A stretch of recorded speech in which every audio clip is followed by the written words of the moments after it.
At para naman sa ating pabaong pampag-good night, kakaibang graduation song ng mga estudyante sa Gensan. Hit song ng BINI ang napili nila.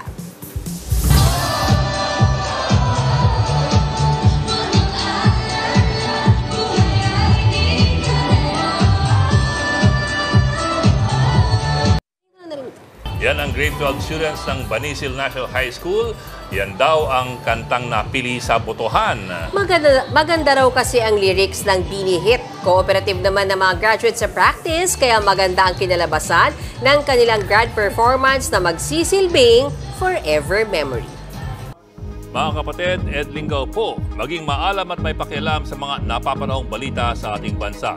Para sa mas malalimang pagtalakay at paghimay sa mga issue at headlines, tumutok lamang at pag-subscribe sa social media pages ng News 5.